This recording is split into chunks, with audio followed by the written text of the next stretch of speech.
Exploring the unknown, from conspiracies to mysteries, you are entering the conspiracy sector. Well, welcome everyone to this very special program. I'm your host, Aubrey Batchelor. Sailing this amazing ship of knowledge with me is Chris Jacobs, and you are entering the conspiracy sector. Like always, we hope you've been well since the last episode, and we always have a good episode lined up and waiting for you, like today. And today's a pretty well-known topic, but it's quite mysterious. It's one that I don't think will ever be forgotten or stop talking about, like several of the more unknown, kind of forgotten mysteries that are in the back of dusty textbooks in the back of our minds. But today's episode revolves around that of the Bermuda Triangle. And there's been several quite historical and well-known disappearances in that area. But there's been a lot of lesser known ones and who knows type ones. There's ones that, the ocean's so depth, what is like what, 8% of the ocean's been explored, if that? And then this is one section of the ocean. And there's multiple triangles throughout the world too. We've all heard of the Alaskan Triangle, Yeah, and the Nevada one too. There's Nevada Triangle. one. Yeah, up to see in Japan. Yeah. There's multiple ones. There's one over there in the eastern United States too. I forget what it's called. Uh, There's the one. Yeah, there's here the Bermuda Triangle, of course, that's much further south. Then there's one further north that I do not remember the name either. I know it's along the coast up further. hmm Uh, We'll have to get a list of them all here before the end of the show. mhm. But Uh, the Bermuda Triangle, it's just quite depth, to all of its mysteries. I guess that's the intrigue behind it. And I'm gonna dive right on into it real quick. I just wanted to I'll check that later on. But yeah, I was going to see if I could do it real quick. But yeah, this it's actually quite interesting. And later on in the show, I'll give an interesting story about me and Joanna's encounter with the Bermuda Triangle. So it's actually quite fascinating. So I just wanted to dive off real quick and give everybody at the start of the episode a timeline of some of the disappearances. I'm just using Google's AI overview for it. it's been And useful. DuckDuckGo is actually very, very useful as well. I noticed. is it? You get more detail from DuckDuckGo because Google likes to censor stuff. Just for That's thought people true. picking stuff up. So I'll yeah. have to check that out. DuckDuckGo. Hmm. Uh, right here goes, according to Google AI overview, the Bermuda Triangle, a triangular region. Well, thank you for telling us it's a triangular region. In the Atlantic Ocean is known for numerous incidences of unexplained disappearances of ships and aircraft. Here's a timeline of some of the most notable incidences. Early disappearances in the 1800s, several ships like the USS Pickering, which lost in the area, potentially due to storms and other natural causes. In 1918, the USS Cyclops, a Navy cargo ship with 306 crew and passengers, disappeared without a trace, becoming one of the most infamous incidences. And I believe that particular incident is the biggest loss of life and casualties due to a non-war incident. I believe. In the 1940s, the USS Proteus and Nereus, sister ships of the Cyclops, also disappeared in the same area. In the mid-20th century, in 1945, probably the most famous disappearance in the Bermuda Triangle was that of Flight 19. Five U.S. Navy torpedo bombers vanished after a routine training flight, along with a rescue plane. In the 1940s and 50s, incidents like the disappearance of the Star Tiger and Star Aerial aircraft raised the profile of the Bermuda Triangle. Later disappearances in the 50s and 60s, several other ships and aircraft continued to disappear in the region, further solidifying its reputation. In the 60s and 70s, the Witchcraft, a cabin cruiser owned by Miami hotel owner Dan Burak, disappeared in 1967. As recent as 2015, two 14-year-old boys, Austin Stephanos and Perry Cohen, went missing while on a fishing trip in their boat. So that's kind of their AI overview of the Bermuda Triangle. And I want to say one thing that was before that. Christopher Columbus, on his venture over here, reported in his journal that he was tangled in the weeds, tangled in the weeds. And there's a particular type of ocean life that grows there called garfassum, I think is what it's called. And anyhow, it can like entangle ships and like there you are stuck. But what gar garfassum, I think is what it's called. Sargassum, I believe is. Yeah, gargassum. It creates a noxious gas, so like it makes you hallucinate and like God knows what. You cut it open. There's some interesting stories about that, and see, it's so in depth. That's just one of the theories. Yeah, I'd heard about that. That stuff's pretty noxious. I've actually smelled that stuff before. It's pretty gross, actually. But yeah, I've actually there's been sometimes with a lot of stories out there you don't know what to believe. My mother and I heard stories about the Bermuda Triangle for years. They oversaturated the media with it a lot of times, but usually the times they're trying to oversaturate the market with something, that's something you usually either have to completely ignore in cases of disinformation, like the three-letter agencies love to do that kind of crap. But sometimes they will oversaturate so people get tired of it, so people don't look into it as well. And so people get annoyed by it, basically. And what ends up happening is this is usually an area then you have to look at. You have to use your discernment. I came to find out that these triangle areas on the planet, the Bermuda Triangle being the largest, these are actually time fractures. These are actually like temporal anomalies where and also through the multiverse too, timelines where if something enters a zone, one of these zones, it pops out somewhere else or somewhere else. And see, you're leading right into it. Like there's theories of wormholes and theories of missing time in the Bermuda Triangle, where the people that have flown through there on a regular basis, lose time, in the time frame that they shouldn't have, or they pass through an area. There's been people that claim that they're above the airport and they're talking to a modern day, flight control person.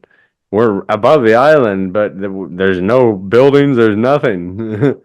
So they're communicating spot in time. Yeah, so you're kind of leading into that with these areas. Yeah, this is I came to find out Skinwalker Ranch falls in this, Stardust Ranch falls into this. If you want to go into the land-based stuff, these areas that have these weird anomalies. Some people say vortexes, vertices, or portals. Yes, that's true of like Sedona. That's true of some other places with ley line intersections and such. This is a slightly different animal because this is a rip and a tear. This is basically like a bomb shattered within the dimensions and just shattered it and then recontained itself into a geometric shape, and or was contained.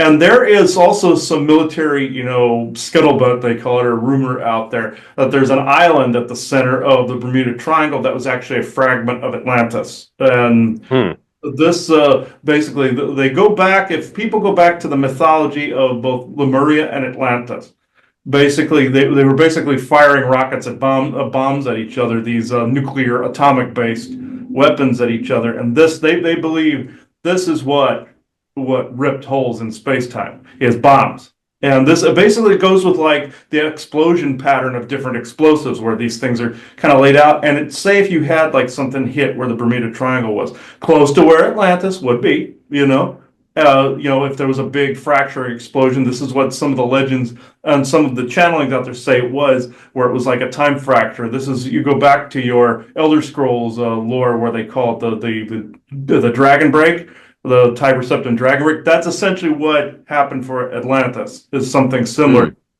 And you're dealing with weapons that are not only temporally based, but they're dimensionally based and nuclear atomic based. And this is why dimensional races are always shutting off nuclear warheads and nuclear facilities because of this very reason. It was atomic based then. This is where I believe also people get the idea of not only transhumanism, but also for nuclear weapons. This is why I believe Einstein and Oppenheimer got the ideas from the ether from about nuclear fusion, because the nuclear bomb, because they were getting it through what's called the butterfly effect, or if it's been talked about somewhere else, you pick up on it. Any idea you have, you're getting it from somewhere in reality or time, and or other universes, other realities. This is where I believe Einstein and them were getting this from. Tesla got his ideas for electricity in the same methodology, and he even admitted this. Well, and then Stephen King in Encounters of the Third Kind used Flight 19 as a reference, I believe, in that movie. They're like in that. Spielberg. It was Steven Spielberg. Or Steven Spielberg, excuse me. Use that as a time reference in Flight 19 in the movie. Mm-hmm. Yeah, that's Flight 19. Yeah, I find that very fascinating because I feel that was disclosure where those men ended up at a different point in the timeline. And there's even a deeper conspiracy of Flight 19 that, the captain didn't know what he was doing. Then they say that he knew what he was doing. They led him astray. Then there's this theory that one of them actually made it back to Florida. And remember, it was way underdeveloped back then. They crash landed, and then they covered it up. The government covered it up. And then they live their lives somewheres, or somewhere. If you've ever seen the movie The Final Countdown with Kirk Douglas, that says it pretty well. Where they go through some time anomaly. They basically mix the Bermuda Triangle with the Philadelphia experiment in that, and where there's this anomaly, and they go back to World War II from the 1970s, and one of the guys stays behind and ends up inventing the very program by which the aircraft carrier that goes back in time is invented, by which then they can go back in time. So, which I found that's a fascinating movie that has to do with a lot of these deep projects. If people it was basically from the 70s. It was made, and called The Final Countdown. About the it was like the USS Nimitz, the aircraft carrier. It was about that, and they mixed Bermuda Triangle with the Philadelphia experiment to make that movie. But I thought that was very, very interesting. A lot of these time travel projects, we've spoken about this before, but people consider these like Earth anomalies. But like I said, this came from an earlier period that the technology was at a greater stance, like in the times of Atlantis. I said transhumanism too, because what they did is they had the ability to look into other time frames as well with their advanced tech. And they had mystics look back, and they had some scientists look back. They went even further back to the times of the explosion of Asgard, which would be now our asteroid belt. They were getting information from other time frames, just like when we look into ideas. Like I said, when we have ideas, where do the ideas actually come from? It is actually coming from our greater soul essence, and wherever our other expressions in time happen to be in tandem with us now. And if we're so completely invested in a subject, chances are there's a version of us there. So they say past lives, but it's all happening at once. So like parallel, or it's just all happening at once. There's time, obviously, but this is where the metaphysical people and New Agers get it wrong. It's not really, there is time, or there wouldn't be time travel, but we have it wrong as to how it operates. It's more like in Marvel, where it's like branch timelines and stuff like that. But I get too far off subject. I believe that these triangles are fractures. And what some paranormal investigators did one time, they tried an experiment, is they sent a text message into one of them. And they wanted to see if they'd get anything back, just for shits. They wanted to see what would happen. So they decided to aim it right into one of these anomalies. This was a land-based anomaly. This was at what people know as the Conjuring House, because what ends up happening is there is one of these anomalies, a smaller version on that property. It's not a vortex; it's a time fracture. It would look like a big ball of yarn if you saw elements of it. A bunch of triangles knotted together into this big knot. And what ended up happening was, I think it was like a week or two later, they ended up getting a response back, but it was of another person that they theorized it was another version of them from another timeline or universe sending the back. They weren't able to prove it, mind you, but they got a message back from there from somebody who claimed to be the same name and person as the My, one that sent it. Reminds me of an episode of South Park that I watch where Cartman wants to freeze himself to wait for the Wii to come out. Mm-hmm. He can't wait the 3 weeks, and then he lives in the future and it sucks, and he uses a futuristic telephone to make a prank call in the past. Yeah, and the guys in South Park, that was hilarious. The Times Child one, but Yep. that's hilarious as holy hell. A lot of these different shows, even South Park, Beavis and Butthead have pulled this off too with more recent stuff, where they do the whole multiverse, type of time travel thing, where Beavis and Butthead even time travel from the '90s to now, and so that's what the new batch. I haven't seen a whole lot of that, but Hmm. they do this even. They even add this kind of disclosure stuff both in South Park and Beavis and Butthead. They pulled it off with both Oh, of yeah. them. SpongeBob, they've done it. Courage the Cowardly Dog, they've done it. All of them. A lot of these, they've done it in some fashion. If they're just about to declassify something, they'll do it too. Hmm. God, Commercials. commercials. They even have ETs on a Mountain Dew commercial, all like drinking Mountain Dew, like, oh, these are all your bros. These are what your bros look like out there, kind of thing. Cat litter commercials, progressive insurance commercials. They've even had the Bermuda Triangle, a few of them. They've had alien abductions in a lot of them, and the Sasquatch in a couple of them. But the whole point is this: the I'll circle back around to the Bermuda Triangle, but this is actually very, very interesting. I've even had dreams about the Bermuda Triangle and people that have disappeared in it, and it turns out some of them were ghosts that I've encountered of people that got sucked in there and said that they died then in ancient times because they time traveled. I've run into that myself a few times, but I have to say, the most fascinating occurrence that I've had with the Bermuda Triangle is when Joanna and I went to the Bahamas. And also, if people remember that Edgar Casey predicted Atlantis would be found off the island of Bimini with the Bimini Road, and also said elements of Atlantis were also were basically the Bermuda Triangle as a result of Atlantis as well. He said that in his prophecies. The most fascinating, one of the most fascinating thing was when we were taking that corridor from Charleston, South Carolina, all the way to Nassau, Bermuda. There's this corridor that's a shipping lane that goes from the southern United States all the way to Nassau and Bermuda, essentially. What ended up happening was, of course, you never have a damn camera when you see this crap, but Always. it's middle of the day. It's actually not quite the middle of the day. It's about maybe 11:30, something like that. And we're standing out on the side deck of the ship.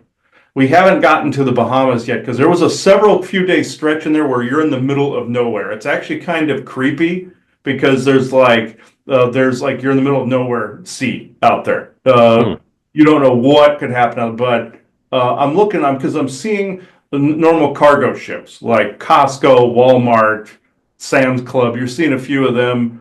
You're seeing a bunch of like cargo vessels. All of them have those container ships. They're container ships. Hmm. And a few of them were there were other cruise ships we saw, like there was a Norwegian one that ghosted us most of the time from the port in South Carolina. But what happened was further out, I'd have to say a few miles out from the ship, from the cruise ship, was an old time sailing ship. It looked to be roughly from from the looks of the people wearing the uniforms on the ship. I saw these people wearing uniforms. It looked like somewhere around it was like 16 or 1700s, and it looked to be like a naval vessel because based on the uniforms, they had uniforms on. I could see the blue uniforms from further off. And what ended up taking place was I watched this for a minute, and Joanna and I were looking at this, and then it dawned on us that this was not a ship that belonged in our century at all. This wasn't like reenactors or people playing the part or something like that. Because some people will do that. They'll go and build a sailing ship and do the same thing from that period, or play a pirate or do something like that. But what ended up happening was we saw this, and all of a sudden it began to fade. It was like the middle of the day, the sun's out, but it began to fade, and then it just kind of lost, like it just kind of did this like fade, like you'd see in an edit, you know. And then all of a sudden, in its place was a normal, regular cargo ship, like a Costco cargo vessel. And we watched this change. I know we were supposed to see that. And what ended up happening was what the fractals that a time fracture has. It's like I said, it's like triangles that are like surrounding each other in a ball, but then they form a larger triangle. What this happened, it was like shards of glass, like you see in Doctor Strange with the mirror dimension, where all the shards of glass kind of thing are all over the place. And it was like one fractal passing in front of another. And one fractal was in a different time frame, and one was concurrent with our own timeline. So, or our own time frame. And they just kind of passed in the night, and one took the place of the other, like just basically like an overlay. And so we knew we had seen a ship that had been stuck in the Bermuda Triangle, but they probably just thought they were still on their mission. They were probably stuck in a loop, or we were seeing into that time frame for like a minute or two. And that's our encounter with the Bermuda Triangle, and the energy out there is weird. If I could give it a feeling, it's more of it's a staticky like feeling. If like when we saw that interchange with the two ships, like one overlay over the other, where you knew there was a timeline overlay, or there was a historical like wormhole overlay, a fracture. You could tell like one reality folding in the other. Like in Marvel, they showed these honeycomb formations, like overlaying into other realities and stuff like that in portals and whatnot. That was in the Marvels movie, the big dumpster fire of a movie Marvel had last year. But but that's the biggest dumpster fire they've had. One of the biggest dumpster fires they've had so far is the Marvels. But Marvel, just a hint, don't please. But but with this, the physics were right. What they were showing that for the universal incursions, this weird honeycomb terror that was going on. But or they fall into geometric shaped forms like that, or like wormholes, like in Interstellar, where they said, oh, it's a 3D circle and it ends up being a sphere instead of like a whirlpool. That's essentially was pretty much correct, or basically 3D shapes like spheres, triangles, squares, cones, things of that nature. And like in The Simpsons, where you see him like he goes into that weird 3D reality Homer does, and there's all these bouncing around, and he throws one and it turns into a wormhole. That's kind of like along those lines. It's comedic, but that's along those lines. But I've seen implants in people that are photonic, holographic, that look like conical shapes and circles, triangles, squares, all this, and spheres, things of that nature, and blocking people's energy and such. But with this, the feeling was tingly, staticky, and plain weird. It was like creepy when that happened. It was like, you know how if there's like a fresh burst of like ozone in your house after you cleanse all the mold and stuff out, you know how it's refreshing? Add the refreshing feeling like off the ocean with that if you included like a weird electrical staticky with this like foreboding like feeling like somebody just died. And that's what the Bermuda Triangle felt like. With both. Ozone, refreshing, with creepy. That's essentially what that felt like. A mix of chaos. Yeah, it's a mix of chaos, and essentially it is chaos. It's a time fracture, and that's chaos embodied right there. So it's chaos magic and chaos technology that did that, because it's a nuclear or atomic burst that created this. So that's why, like I said, these ETs and these dimensionals are constantly disarming our nuclear warheads and plants and such, because even their existence is cutting into other dimensional states and other dimensional layers. And from what I heard, galactic-wise, what I've been told is that it's actually against the law out in the galaxy out there. with the Galactic Federation, or even if you don't believe in any of that stuff, just know that it's damaging. Uh, Hmm. so it's damaging to dimensions. It's damaging to other layers, animals, elementals. I've even had beings show up to me that look like elementals and gnome types that look like they're wet, and they have this green wet around them, and it's the nuclear energy they've passed through, and they become weird and creepy and mutated, and like you'd Hmm. expect a nuclear mutant to do. And the thing of it is, it stretches into the multiverse. So what you have is infinite diversity and infinite combinations, because in the multiverse, every possibility is possible. So if you have nuclear fusion, this is why you have the stories of nuclear mutants and crap like that. Somebody grows two heads, or there's fish with like three eyes, like in The Simpsons or something like that. It's because you're dealing with an infinite number of possibilities, and nuclear mutations are essentially tapping into all of these dimensional spaces, making these mutations. If this makes sense, it turns our genome into something partial into other universes. Like there was the one best example I could possibly find is in Star Trek Lower Decks, the last two episodes of the series, where they get this anomaly that's like fractured into the multiverse. So anybody that gets hit with it starts to mutate into a version of themselves that occupies somewhere in the multiverse. Ships start to transform into other versions of the ships from the other multiverse of starships do. That is the kind of what I'm getting at. It's something along those lines, or it Hmm. partially mutates a genome to where somebody's like a mutant. That's what nuclear fusion would do, connecting to the multiverse. So anything they put in games like Fallout, any movies about nuclear mutants and stuff like that, they're making a haha out of it, or a fictionalized version out of that. But there is a truth to that, because it's basically all possibilities wrapped in at once. Everything everywhere all at once.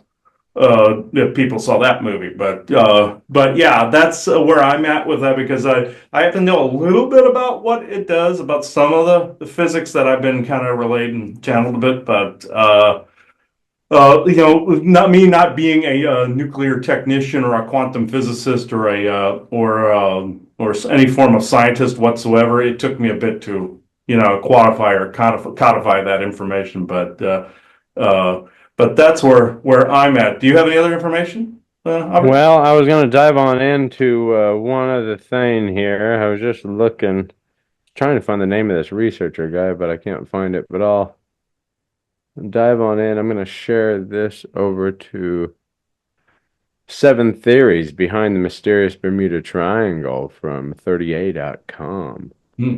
Article by Shannon Serpett. And is it real? The Bermuda Triangle? Sailors and pilots can become uneasy at the idea of traveling through the Bermuda Triangle, and no one can blame them for their hesitancy. The Bermuda Triangle has become legendary for hundreds of ships and aircraft that have crashed there over the past couple of centuries. It is said that over 1,000 lives have been lost there. This area of water in the Atlantic Ocean between Bermuda, San Juan, and Miami has become a graveyard for many people and vessels, and the fascination with it has only grown with each ensuing decade. Here are some of the most popular theories regarding the mystery there. Methane gas. Here is the Bermuda Triangle if you're looking on screen. And this is one of my favorite theories. Some people believe that methane gas is responsible for bringing ships and planes to their watery graves in the triangle. It has been proven that sizable amounts of methane gas exist in some spots in the ocean floor. If that gas were released into water, some experts believe it could sink ships. Hold on. Bless myself. Hmm. It could sink ships and even cause planes to crash. It could potentially happen rapidly in just mere seconds, which wouldn't allow those on board time to radio for help or abandon ship. And that's a crazy thing. Imagine like a bubble, like bubbling up from the surface, trapping a ship and just sinking it right there. Mhm. Oh, that's been known to happen. Yeah. Okay. Crazy. And then wormholes, like we talked about a little bit. Water spouts, kind of like a tornado in the ocean, like it says here. A hole in the planet's electromagnetic forces. All right. Places like the Gobi Desert are well known to cause compasses to malfunction. And I want to get it to that because Bermuda, the island of Bermuda, is primarily made out of magnetite, which I'm going to come over here real quick It's primarily made everywhere. out of magnetite, which will throw off compasses, which could indicate a lot of the early flight problems and ship problems. You know, they're going the wrong direction or something happens or whatever. So there's a little bit about magnetite, but that's what primarily makes up the island of Bermuda, Oh yeah, if you get enough magnetite form of together, iron oxide. puke. Yeah, it'll make you want to puke if you get too much of it around. Yeah. So And so there's one, of course, human heirs. Those kind of go one in hand to each other. And then one is there's no mystery at all. You know, maybe it's just a natural thing and you're in the bad place at the wrong time when Mother Earth comes calling. Then, of course, Georgia Succulus, it's aliens, which there could be USOs living there, oh, yeah. unidentified submersible objects. They've been sighted there too. Yeah, yeah. And that kind of runs down that theory. Is there anything that brought to your mind in that you want to discuss? Oh, the magnetite deposits. Now, I use magnetite in a lot of some of my orgone pieces. And magnetite is also a well-known healing stone, but if you get too much of it, you will go nuts and it will drive technology crazy. And what happens is sometimes it's coupled with hematite, sometimes it's coupled with pyrite, and it works well with some of our shungite devices and stuff like that to basically create more of like a mini jammer anomaly, and people know this is our tower busters. Some of the ETTs I converse with call them jammers, but like Valiant Thor, when he comes through and everything, he calls them jammers. But the interesting thing is, if people, I'll divert a little bit to where the Montauk project took place, Montauk Island at Camp Hero. Off the beach at Camp Hero, that entire beach is nothing but magnetite. And time travel, anything associated with time travel, anomalies, anything, you will find magnetite not far behind it. And also crystal deposits, like in Loch Ness, for instance, where the Loch Ness nut monster is spotted. There's big crystal cluster deposits. I found out that was a dragon, by the way. That's that comes in and out of dimensional spaces, but that is places known for portals.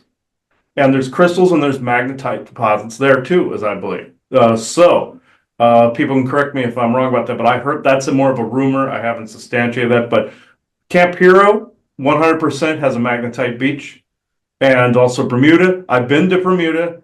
The energy there is damn weird, and it does feel familiar magnetite-wise. Lodestone is this way as well, as it's a magnetic stone, natural magnetic. Neodymium, if you get natural neodymium as well, but magnetite. I have magnetite sand sitting in the workshop here, bottles full of magnetite sand, or a bucket full of magnetite sand.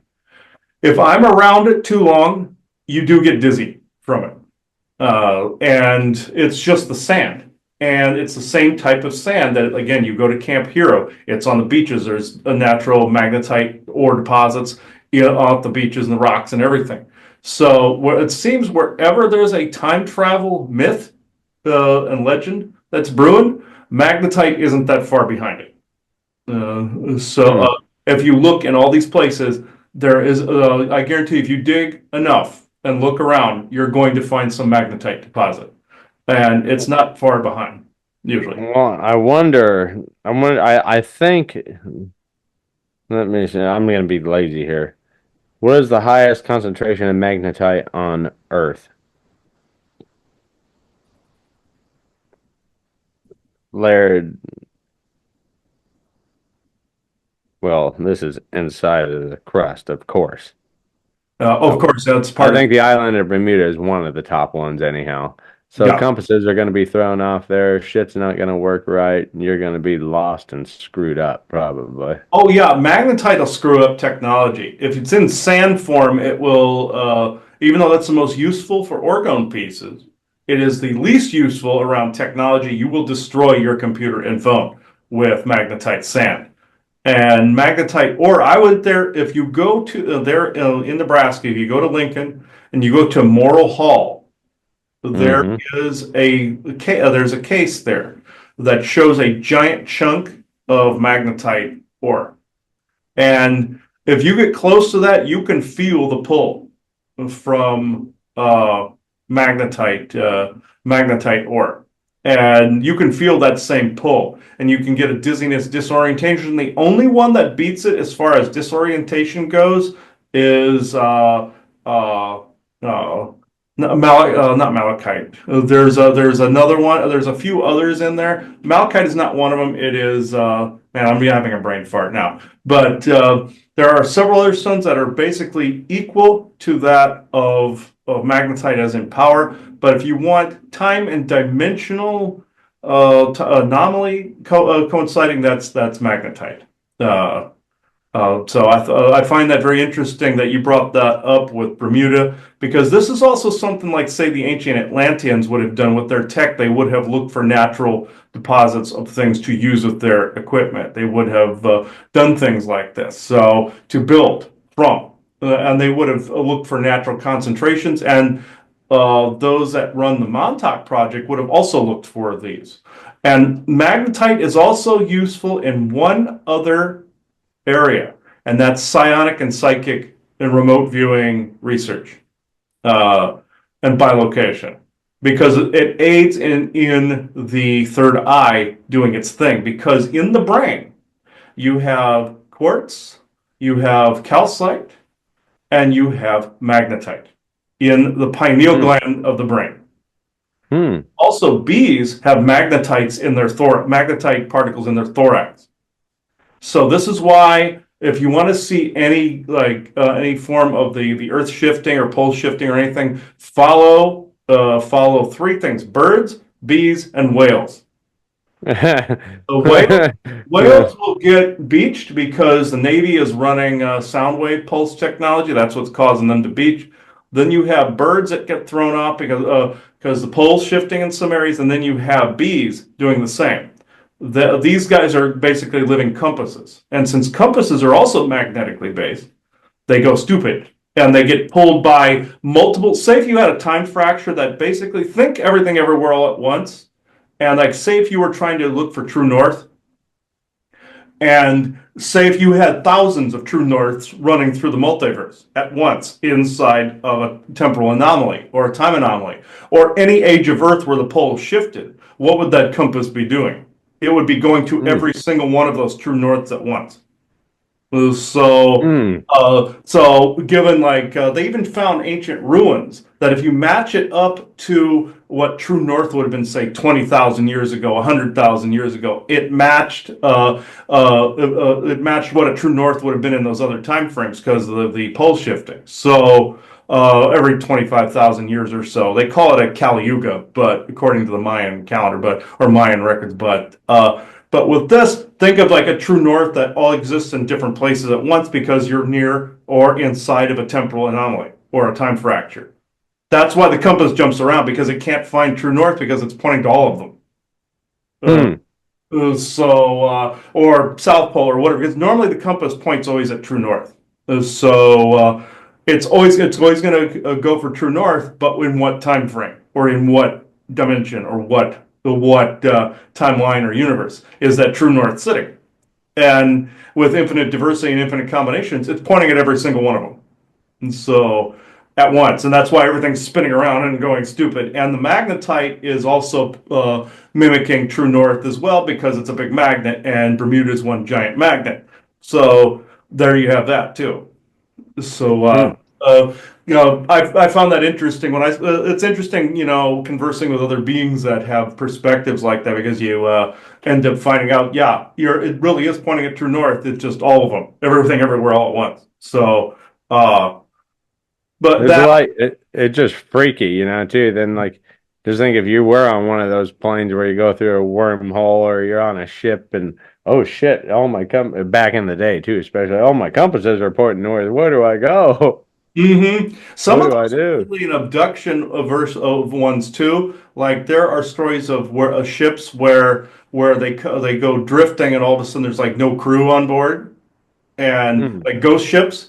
Some of those are abductions by beings that are under the sea too. Essentially, you got the alien SpongeBob down there doing experiments and everything. You have stories of the Myrmidon and mer people and all that too. Aliens have bases under the water, and I found out in that corridor that I mentioned before from South Carolina Charleston to Nassau, there not only does it intersect the Bermuda Triangle, but there's military that know how to traverse the island that's at the center of the Bermuda Triangle. And there's aliens that have supposedly have a base underneath that corridor where they can abduct people on cruise ships and whatnot. And when we were out, when we were hit that, there's some people that actually had missing time on that cruise ship we were on, and every single person on that cruise ship got a bloody nose. All of them. What the hell? Even the crew, they all had bloody noses. And people all of a sudden wanted to vomit for no reason and stuff like that, but it passed and everybody forgot that it happened. And so I remembered, Joanna remembered, her son remembered. Nobody else did. And so it's like we got a glimpse of something, some space in between that normally people don't see. Like with the Bermuda Triangle. So that's kind of what we had to report. We were on vacation, yet we learned something entirely, completely different. So, from that experience. But that was many years ago. That was back in, oh God, what year was that? I believe it was 2017, I want to say, or 16. It was 17, the beginning of 17. When we went on the cruise, and I didn't want to go. The hairs on the back of my neck were standing up. And my intuition was saying something doesn't smell right about this, but we went, and that's what happened. So sometimes, Kind of crazy. yeah, You're sometimes one. you have At to least do you it. got to experience something there. Yeah, yeah. Even though my intuition was saying it didn't smell right, something told me, okay, maybe we need to meet this head on and see what it is.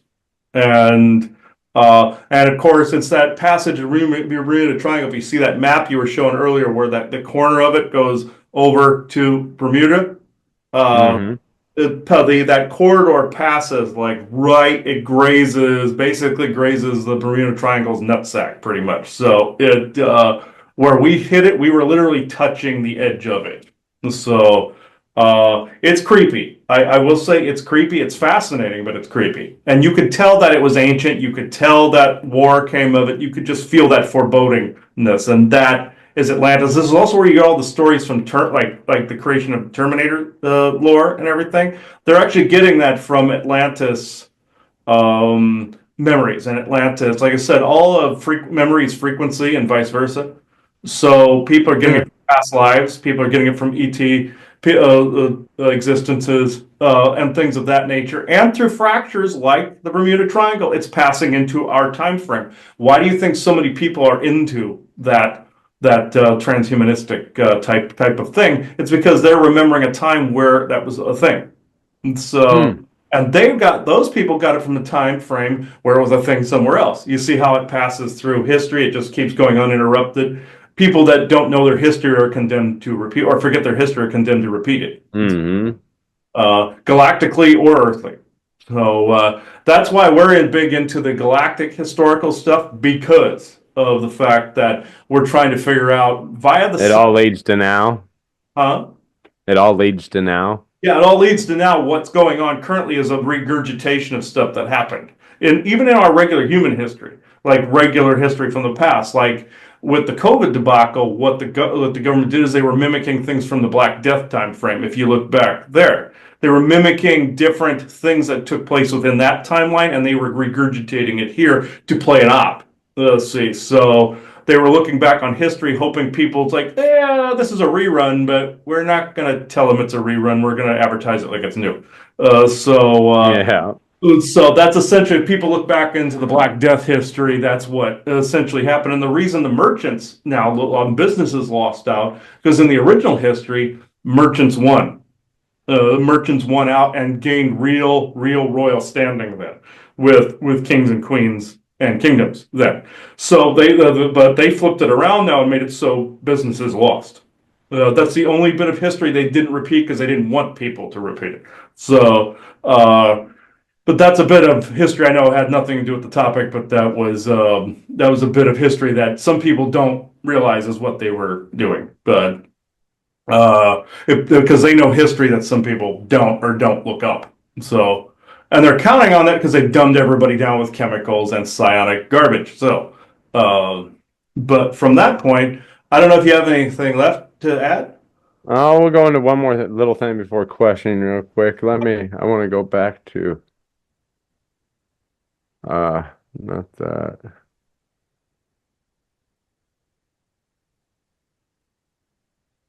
Oh, well, never mind. I guess we did talk about it all. What Zoom. I couldn't find was that there's two people that are doing research down there, and I forget their names. I want to dive in and talk about them. Okay. They're two millionaires, of course, and they both have, or one's a millionaire, one's kind of, I don't know, elaborate adventurer. Anyhow, one has this amazing sonar technology where they're doing deep dives with unmanned equipment and finding these mysterious wrecks in the Bermuda Triangle. And I think COVID kind of done him in a little. And then there's another guy that kind of just free dives in areas that he thinks, in areas that you can free dive, and he's found a few. So there is ongoing research to discover, and that's where I kind of wanted to end with. There's continuation of, the ocean globally, but there is people that are invested uh, into finding these unknown disappearances and bringing a little bit of light to the subject. Oh yeah, yeah. I thought that was actually quite interesting. Even sci-fi has gone into it. I noticed if people go into Star Trek Voyager, I can't remember the season, an episode called "The Fight," where Chakotay gets he starts to channel some aliens that live in this like Bermuda Triangle like section of space called chaotic space, and they communicate with him because the ship gets stuck in there.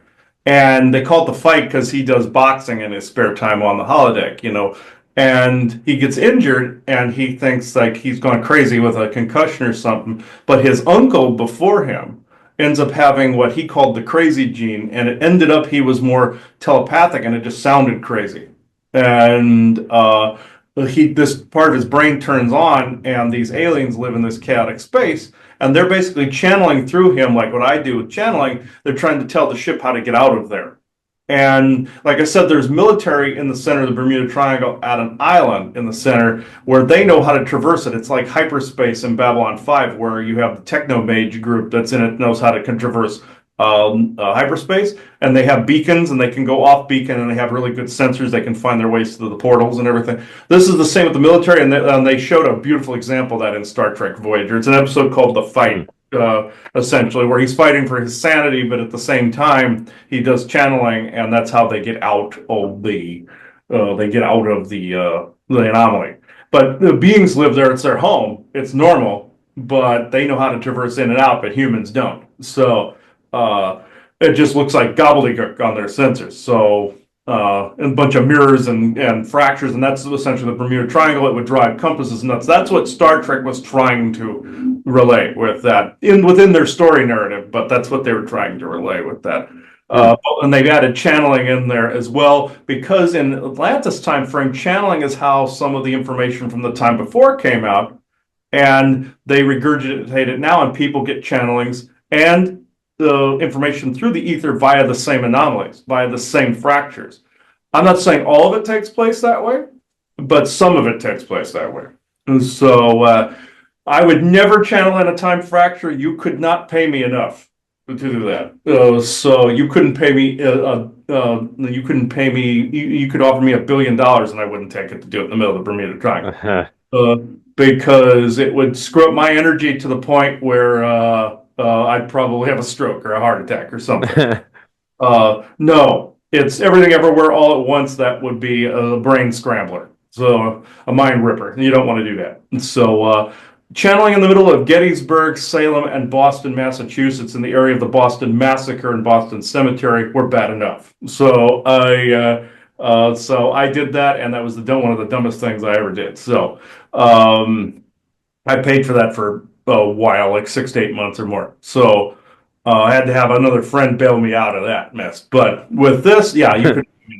So we'll get to the question and answer here in a second. Yeah, perfect timing. Ironically, it said timing. Yes. I would assume it's Isaac, but if it's someone else, that's true. True. I open the circle to true benevolence with no conflicting agendas at this moment in time. Yeah, Isaac? Yeah, oh, it's you. Okay. The energies, speaking of scrambling, have been pretty ugly lately. So I know you sometimes people hear me say this, but there are times when I say it's ugly, and I'm having a hard time with it, and I push through it. Then there's something to it. A lot of other channelers and people in this field are basically saying the same right now. There's also a lot of hyped up anxiety because of politics and everything, and thought forums add to it. Always. Yeah, people co-creating en masse. It's like that two or more walk in my name concept that causes some of it, but people stirring up junk. But there's a lot of activity right now. Isaac, yes, I'll shut up so you can come in. Okay. Mhm.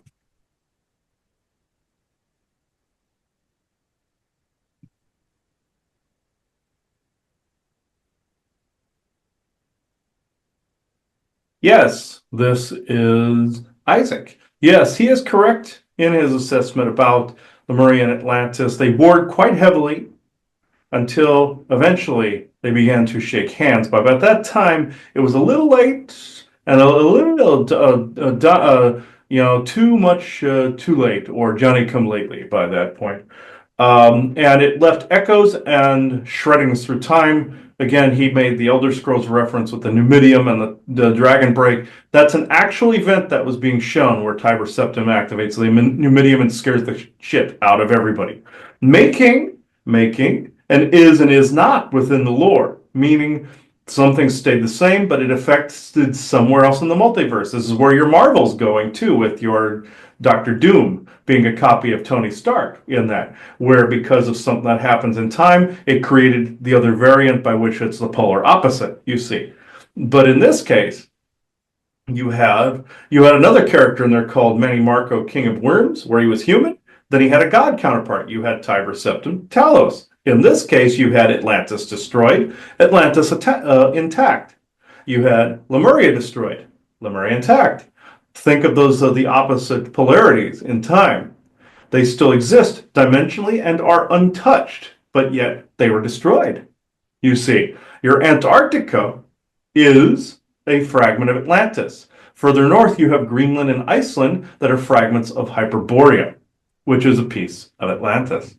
So, and your northern pole is a bit of Atlantis. So you see where some of those bits of continents drifted and were flash frozen. And essentially it was because some of the final battles at the end where they flash froze, some bits of the artificial intelligence that were at the end. This is why he had dreams of machine warriors walking on the bottoms of the Atlantic Ocean with flesh hanging off them. This is where they're getting those echoes and where the creator of Terminator got the idea. Whereas in Terminator Salvation, the guy that got turned into a Terminator on a molecular level, bones turned to metal.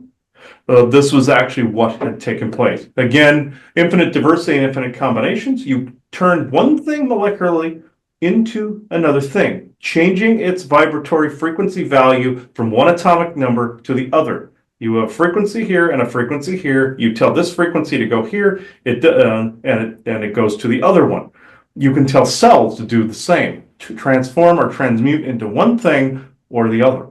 This is the frequencies from the other time frame, sent a signal through that transmuted the very flesh and bone, but learned after it was learned. And they had their own homegrown version of it. But aside from what you all would consider to be mythological history, there are modern components to this. The Bermuda Triangle. Yes, he is correct about the island at the center and military that can traverse in and out. They're actually not as big of a pain in the ass nuisance as they used to be back in the 70s, 80s, and 90s. They're working off a skeleton crew now. Are there aliens under the sea there? Yes, there are. But again, they're not as big of a pain in the ass. They're working on a skeleton crew. Are there Mer that complain about these things taking place that are also remnants of Atlantis? Like you see in the movie Aquaman. Absolutely correct. Do they look like that? Yes, they look like Vikings with scales. Yes, they do. With tridents, the whole bit, the whole Little Mermaid thing with the gay sparkles and the weird colorful beard and bioluminescent and all this other stuff. They look like they belong at a rave party with ecstasy. Yes, in some cases. And I'm probably going to get slapped for that one, but at some point. But do they look like this? Yes, they do. But the anomaly itself, the reason it is in the triangular shape is actually quite simple. The first number that you would ever hear of, that is the first number of a full-fledged piece of geometry, would be 3, a triangle. And it automatically reverts. Some people thought somebody tried to trap an anomaly there. This is not true. A fracture will then turn into the first stage of geometry, which is a 3 from a 1. 1 is sealed. There's nothing that's basically all sealed up and fine. Or a portal or a vortex that's working on a 1. Fracturing automatically bloats to a 3. And 3 then multiplies by factors of 3 until it expands to a place where it can't expand any further. Further from the central point of 1 to 3, and then 3s from that point. It's like an explosion. Think of a nuclear explosion, the mushroom cloud that comes from this. How far out, how many megatons does one of those explosions have? Then this determines how far the 3 goes out. From that explosion from the Bermuda Triangle, it went out. The edges of it were literally the blast wave or the intensity or the megatons involved in that atomic explosion originally. This is why they need to stop setting these bombs off, because it will eventually reach the megaton level of what Atlantis and Lemuria had to create the very fractures that are the Bermuda Triangle, Dragon's Triangle, Nevada Triangle, Alaska Triangle, and the rest of them. These are opposite energy points from one end to the other. They cut through the dimensions and they go to the opposite points. This is how the Earth grid then works. It reverberates, goes over here, it opens up another anomaly. Say a project such as your Montauk project or any other time travel project or those that work with dimensional portals. What happens inside of a base? Go above where they are working on things underground. You will see missing time anomalies. You will see people have weird experiences. You will see paranormal activity. They went to a place with forest people recently where there's a portal on site there. What happens when you leave there and go into a regular normal area? There's time delays and people consider this missing time, but it is actually because of a temporal anomaly. In this case, it's a stable temporal portal that has a mirror dimensional aspect to it that's stable. And it's an informational node, meaning of the Akashic records or benevolent Akashic records the forest people look at. In the case of the Bermuda Triangle, that was created from a gigantic multi-megaton blast that was seen from space. This thing lit up the skies and lit up, even it looked like it blasted almost out into infinity, into the black of space and into the firmament. The firmament is your Van Allen belt. And it absorbed some of that. And it filled in the spaces, and it even went high above the triangle, and even in your Skinwalker Ranch, it goes high into the skies above. And there's an anomaly there that's spheroid in nature that spaceships can come over and fuel their spaceships. Just like in your Doctor Who lore, where he goes back in time to Dickens' time frame. And the Christopher Eccleston version says to Rose that there were aliens passing through from another dimension that looked like ghosts or specters, like in your Elder Scrolls mythology or in your Star Wars Force Ghosts, looks very similar. Then later on, when he's the David Tennant version, he goes to that spot in Cardiff, England, and fuels his TARDIS. This is a true concept that is being shown. That's a very true concept that's being shown. UFOs will refuel on anomalies all the time. If they would just cut it out, they could heal these spots on the planet.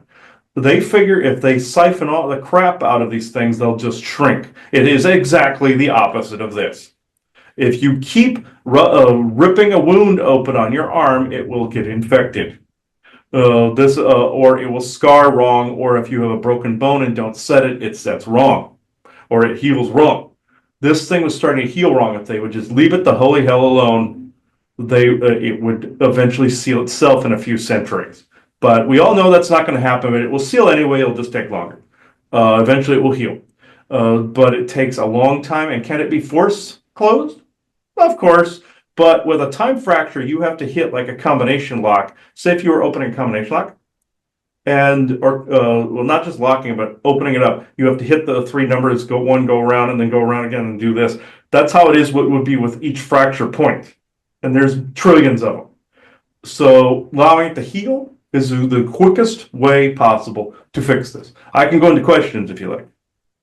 Yeah, so I know there's been a lot of mysterious disappearances in their ships and planes, but I want to dive on into the alien and UFO adventure for a little bit.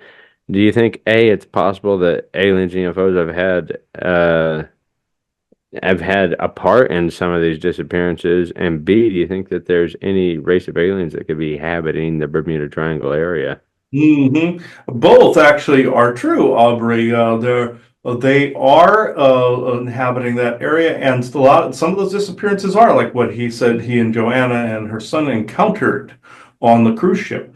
There is an ET base under the sea, right off the edge of the Bermuda Triangle. There, they stay there because they can refuel their crap from there. Like I said, if they would leave it the hell alone. If you saw them. They some of them would look like grays, like some of the 3 foot tall ones. Those are their servants. There's flesh ones and there's robot familiars. There's some taller ones. There's a few, I don't want to say mer types. The mer tend to not like that ancient alien base being there because of the fact that they have to share space with them. And that was their domain, you see.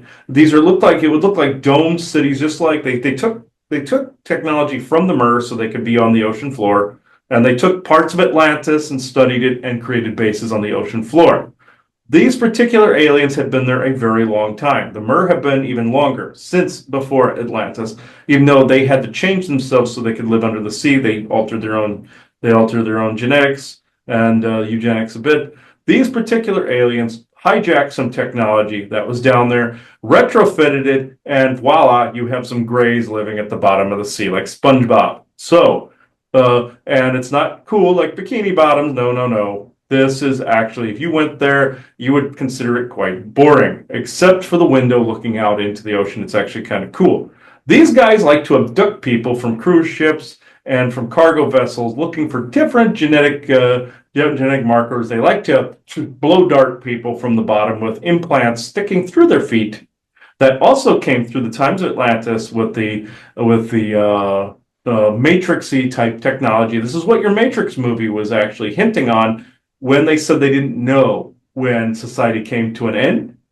They were hinting at with the Monica Bellucci character basically stating when she had vampires with her saying these were from another copy of the Matrix. They were hinting that time actually stopped around the times of Atlantis tens of thousands of years before, if you look more into the lore. So this is essentially what these particular ET and some of those Matrix type plugs would be foot spikes. These are under devices that are under some of your historic sites, graveyards, and churches and chapels. They're energy collection units by beings that probably should have died a very long time ago. And some of these things are empty. They're tombs. They look like undercrofts. But under the sea, these look like basically let's say 4 sets of boobies sitting on the bottoms of the ocean. So what this looks like, even the nipple included on the top because they have an antenna sticking out that looks like a nipple and aureola on the top. So they look like a grouping of mix of grapes and tits at the bottom of the ocean. So what this does, and I'm saying this because there are a bunch of boobs that live down there, and their heads basically are the scrotums. Let's just say this too. So with this, they hate it when I call them butt heads or scrotum heads or scrotumites, but whatever. Stop abducting people. This at the bottom of the ocean, if you went into these bases, there's also humans there too. If you went into these, it would be a mix of human military base on the inside, ancient alien ruin fragments from Atlantis that they retrofitted that had sunk down there, and other ET accoutrements, bits of ships that had crashed down there, things of that nature. They cannibalized, and basically it's the trailer park of military alien bases down there mixed with Mer technology, and they are furious about this. So there's not much they can do about it because they keep retrofitting it. It's like that Valerian, the City of a Thousand Planets, where they just kept retrofitting onto the same space station. It became a big maze of crap after a while. This is essentially what happened down there.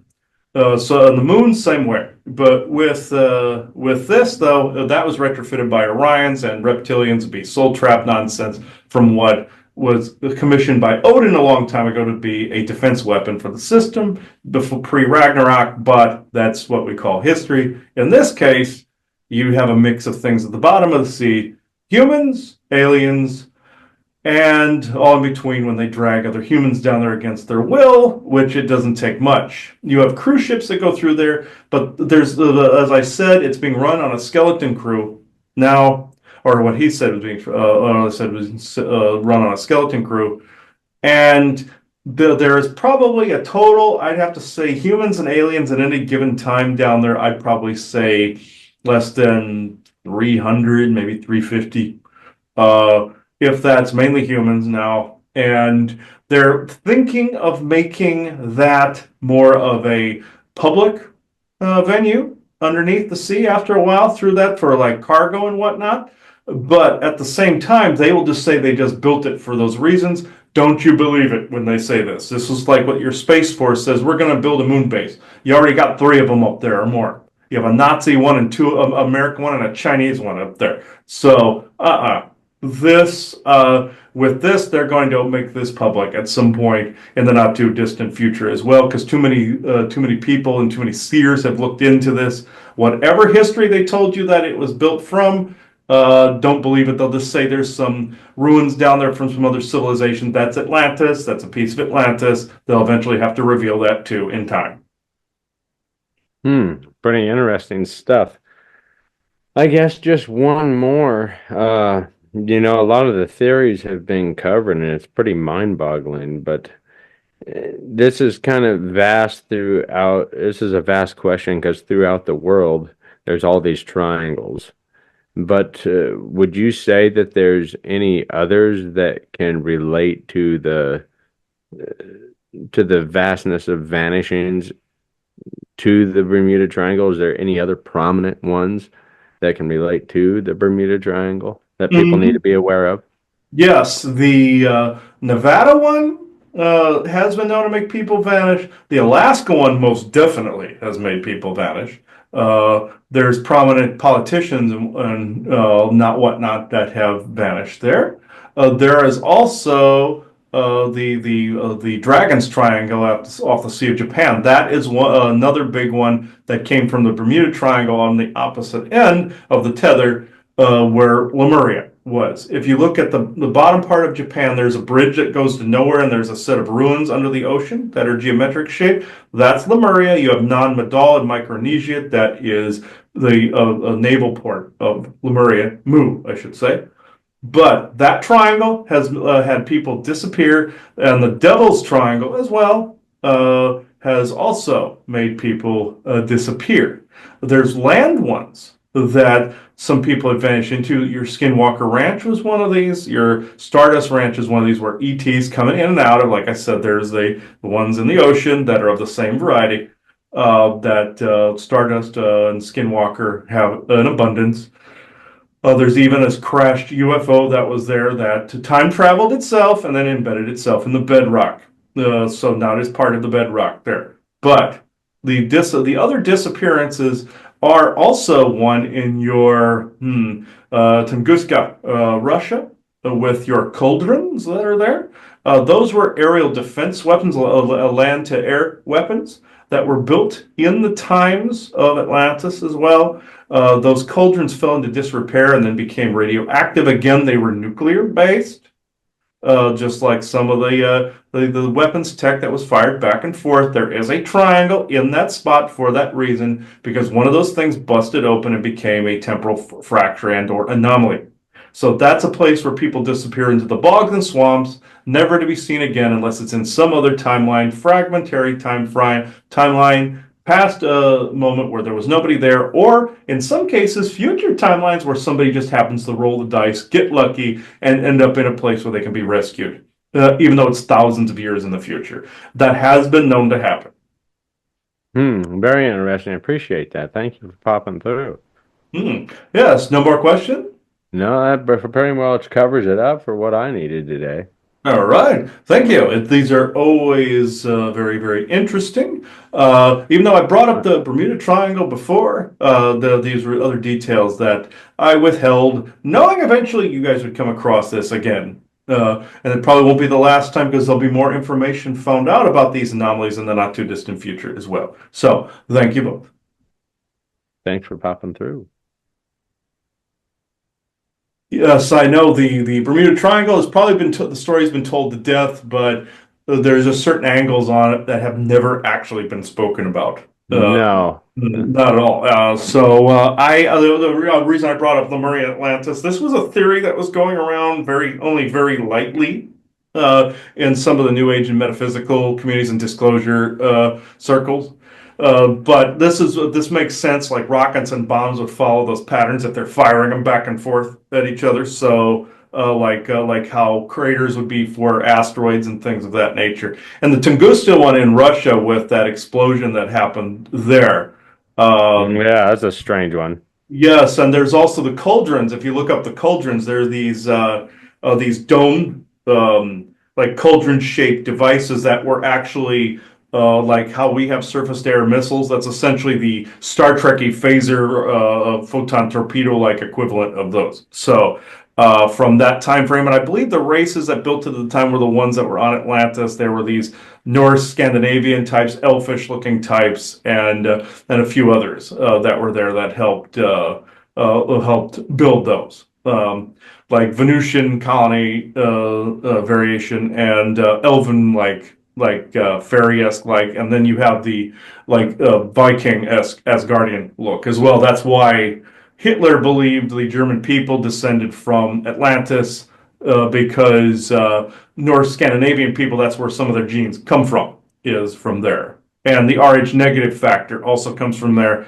The Basque people, where they get that from, is part of Atlantis. They also have some galactic, I believe, some Pleiadian ties in there as well. But that's where some of the different alien races came from that were associated with Atlantis. Tower of Babel's story that came from there too in the Bible, where the Tower of Babel suddenly I found out the story of King Nimrod, that whole thing, and now the term is synonymous with stupid. So what ended up happening was a war going on. People became overly arrogant, competent, opulent in their ability, we're communicating with the gods, we're mighty, and essentially that capability of understanding each other was knocked out, and that was a universal translator, and that was essentially the Tower of Babel story you hear about in the Bible. But it regurgitated from Atlantis, just like Noah's Ark did from Sumerian times, and Atlantis also the times of that from the flood, the Great Flood. So the Christianity kind of stole those two stories, so and put it and packed it in the Bible. But I don't know if you have anything further to add, Aubrey. Nope, I think we covered it up pretty well. And if you didn't know any things about the Bermuda Triangle that we discussed today, we hope you learned something. And if you do know the topic, we hope you find it enjoyable. And it's just another mystery that we discuss, and hopefully sometime, I've been following it for a while, and I guess just the last little tidbit is I am excited to see if they find anything else in the future. All archaeological themed, mystery themed things that haven't been touched by human hands and vanished for thousands of years are interesting. But when a certain area, and as big as of an area as the Bermuda Triangle is, takes on that mystique, I think it just makes that much more special because it's tough to find those such set objects, aircrafts, whatever it may be. But I guess until the next episode, you guys stay classy, and we'll see you then. Yes, and you are now exiting the conspiracy sector. So thank you, everybody. Bye bye now. Bye bye.